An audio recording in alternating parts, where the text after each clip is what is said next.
அம்மோ இங்க பாரு, ம். காலேஜ் பொண்ணு வந்து ரேப் பண்ணிருக்காங்க. ஓ, அப்படியா? அம்மோ ஆ, நியூஸ் பாத்தியா? என்னாச்சு? ஸ்கூல் படிக்கிற பொண்ணு வந்து ரேப் பண்ணிருக்காங்க. அதுவும் வெறும் 14 வயசு தான் ஆகுது.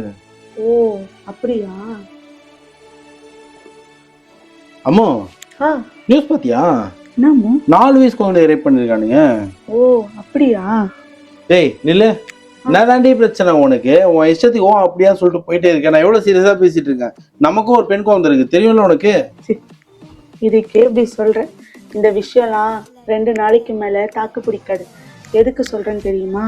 காலேஜ் பொண்ணு ரேப்புன்னு சொன்னல, என்ன தெரியுமா சொல்லும்? அடுத்த 2 நாள் கழிச்சு அந்த பொண்ணு ட்ரெஸ்ஸிங் சென்ஸ் சரியில்லை, அதனால தான் பையன் ரேப் பண்ணிட்டா சொல்லுவாங்க.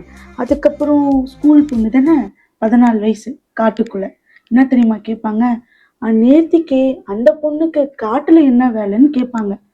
குழந்தை சொன்ன பத்தியா, அதுக்கு ஒண்ணுமே இல்ல, இருந்தாலும் குழந்தைய தனியா விட்ட பேரண்ட்ஸ் மேலதான் தப்புன்னுவாங்க. இங்க ரேப் பண்றவன் தப்பானவன் கிடையாது, அனுபவிக்கிற விக்டிம் நாங்க தான் தப்பு. இந்த சிஸ்டம் இப்படிதான் இருக்கு.